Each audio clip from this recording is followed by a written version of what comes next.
नमस्कार। आप सभी का एक बार पुनः स्वागत है। आज की क्लास में हम भारत का स्थिति, विस्तार और भी जो इसके बारे में सामान्य जानकारियां हैं उनके बारे में हम थोड़ा अध्ययन करेंगे। भारत का जो अक्षांशीय विस्तार है वो 8 डिग्री 4 मिनट से लेकर के और 37 डिग्री 6 मिनट तक है और ये उत्तरी गोलार्ध में है, विषुवत रेखा के उत्तर में है अर्थात उत्तरी गोलार्ध में है। इसका देशांतरी विस्तार 68 डिग्री 7 मिनट से 97 डिग्री 25 मिनट तक है, जो कि पूर्वी देशांतर में है। तो इसका जो अक्षांशीय और देशांतरीय विस्तार है वो लगभग 30 डिग्री है। अक्षांशीय विस्तार भी 30 डिग्री है और देशांतरीय विस्तार भी 30 डिग्री है। एक चीज और अपन देखते हैं, ये जो यहाँ पे कन्याकुमारी पे जो लास्ट पॉइंट है अपना वो 8 डिग्री 4 मिनट से है, लेकिन जो अंडमान और निकोबार द्वीप समूह में इंदिरा पॉइंट है वो 6 डिग्री 30 मिनट उत्तरी अक्षांश से स्टार्ट हो जाता है। तो मेन जो एरिया है वो अपन 8 डिग्री 4 मिनट से ही इसको पढ़ते हैं, लेकिन जब दूरतम पॉइंट इसका देखा जाता है, दूरतम बिंदु, तो वो इंदिरा पॉइंट है, वो 6 डिग्री 30 मिनट से स्टार्ट हो जाता है। कश्मीर से लेकर के और कन्याकुमारी तक इसका जो लंबाई है उत्तर दक्षिण दिशा में ये 3214 किलोमीटर है। उत्तर दक्षिण भारतवर्ष की जो लंबाई है वो 3214 किलोमीटर है और कच्छ के रण से लेकर के, गुजरात में कच्छ के रण से लेकर के और इधर अरुणाचल प्रदेश यहाँ तक ये जो इसकी चौड़ाई है पूर्व से पश्चिम दिशा में ये 2933 किलोमीटर है। ये सामान्य चीजें हैं भारत के बारे में जो आपको पता भी होनी चाहिए और याद भी होनी चाहिए। कंपटीशन एग्जाम्स में भी इनसे रिलेटेड सवाल पूछे जाते हैं। ये जो हमने लंबाई और चौड़ाई भारत की देखी, अब हम इसका क्षेत्रफल देख लेते हैं। भारतवर्ष का कुल क्षेत्रफल 32,87,263 वर्ग किलोमीटर है। मैं इस चीज की पीडीएफ आप लोगों के साथ शेयर करूंगी। अभी मैं सिर्फ आपको बता रही हूँ और पीडीएफ शेयर करूंगी जिससे आप इसको आराम से लर्न कर सकते हो।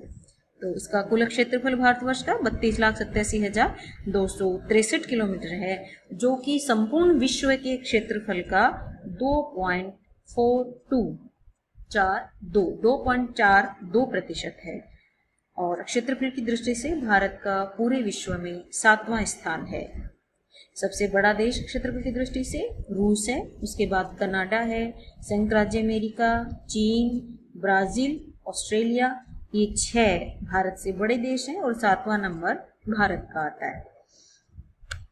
ये जो 82 डिग्री 30 मिनट पूर्वी देशांतर रेखा है, ये वाली 82 डिग्री 30 मिनट पूर्वी देशांतर रेखा है, उसको भारत का मानक देशांतर चुना गया है, जो कि हमें भारत का मानक समय देता है। 82 डिग्री 30 मिनट देशांतर को मानक चुनने का कारण ये है कि विश्व के देशों में जो आपस में समझौता हुआ है उसमें जो देशांतर चुना जाता है वो 7 डिग्री 30 मिनट के गुणांक पर चुना जाता है,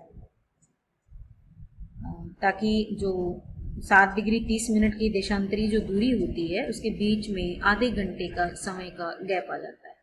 तो भारतीय मानक समय जो है वो ग्रीनविच रेखा से 5.5 घंटे 5 घंटे 30 मिनट आगे है। और इस देखिए देशांतरी विस्तार हमारा 68 से लेकर के 97 तक है, लेकिन गुजरात से लेकर के यहाँ अरुणाचल प्रदेश तक घड़ी एक ही टाइम दिखाती है। उसका रीज़न ये है कि पूरे भारतवर्ष के लिए जो मानक समय लिया गया है वो इस देशांतर रेखा के आधार पर लिया गया है। हालांकि सूर्योदय और सूर्यास्त में बहुत ज़्यादा गैप देखने को मिलता है, 2 घंटे का लगभग गैप आ जाता है। यहाँ पे 30 डिग्री देशांतर का अंतर है 68 और 97 में, तो 30 डिग्री का गैप होने की वजह से लगभग 2 घंटे का गैप आ जाता है सूर्योदय और सूर्यास्त में। लेकिन फिर भी पूरे भारतवर्ष के लिए एक ही ये मानक समय चुना गया है। ये उत्तरी पूर्वी राज्यों में जो सूर्योदय है वो 2 घंटे पहले हो जाता है बजाय कि गुजरात। अब थोड़ा सा हम आगे देख लेते हैं। कर्क रेखा भारत के लगभग बीच से होकर के गुजरती है, 2 बराबर भागों में इसको बांटती है कर्क रेखा। ऊपर वाला जो उत्तरी भाग है वो अपेक्षाकृत अधिक चौड़ा है बजाय कि दक्षिणी भाग में, और भारत का जो दक्षिणी भाग है वो नीचे की तरफ जाते जाते काफ़ी संकरा हो जाता है और हिंद महासागर को ये 2 भागों में डिवाइड करता है।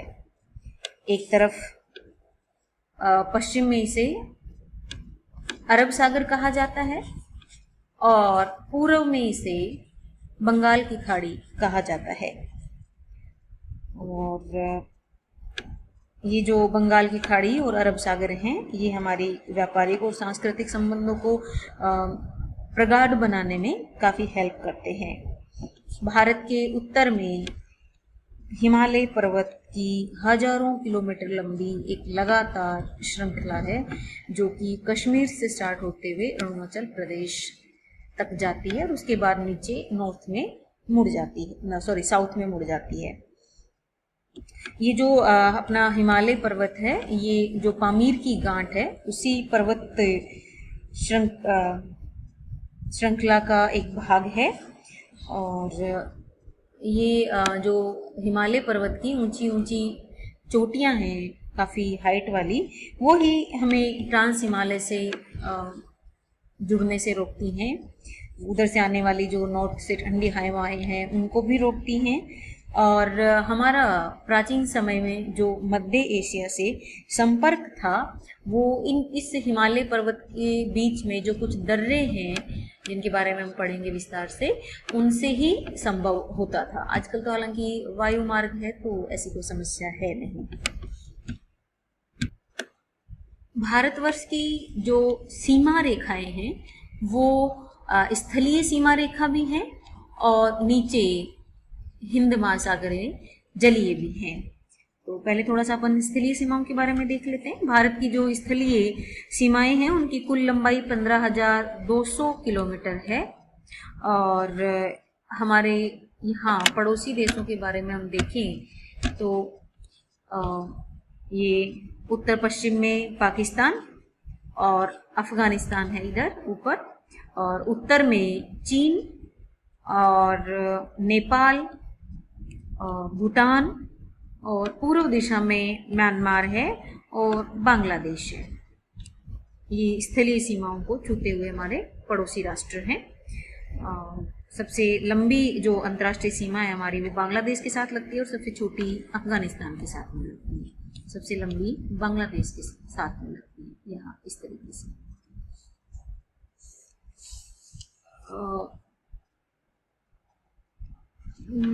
हम जलीय सीमाओं की बात करते हैं।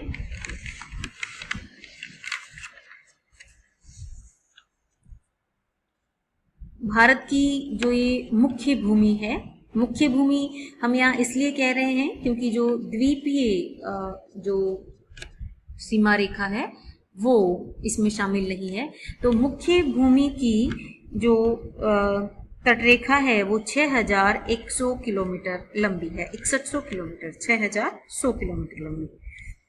और इसमें अगर अपन अंडमान निकोबार द्वीप समूह और लक्षद्वीप की तटरेखा भी जोड़ देते हैं तो भारतीय तटरेखा की कुल लंबाई आती है 7,517 किलोमीटर। यहाँ पे हमारा पड़ोसी राष्ट्र है वो है श्रीलंका। यहाँ इधर नीचे आप सब जानते भी हैं, छोटी क्लासेस में पढ़ चुके हैं। तो भारत और श्रीलंका के बीच में पाक जलडमरू मध्य है, वो सीमा बनाता है। ये था भारत के बारे में थोड़ी सी सामान्य जानकारी। अब हम नेक्स्ट क्लास में भारत के जो प्रमुख भौगोलिक प्रदेश हैं, आप सब जानते हो कि भारत विविधताओं का देश है और यहाँ पे सांस्कृतिक विविधताओं के साथ साथ में और भौगोलिक विविधताएं भी बड़ी मात्रा में मौजूद हैं। उनका विभाजन करते हैं हम अध्ययन की दृष्टि से, ताकि इजी वे में हम भौगोलिक रूप से उन क्षेत्रों का अध्ययन कर पाएं। तो उनका विभाजन और जो भी प्रदेश, जिन प्रदेशों में विभाजित किया जाता है, उनके बारे में विस्तार से अगली कक्षाओं में जानेंगे। आज के लिए बस इतना ही। धन्यवाद।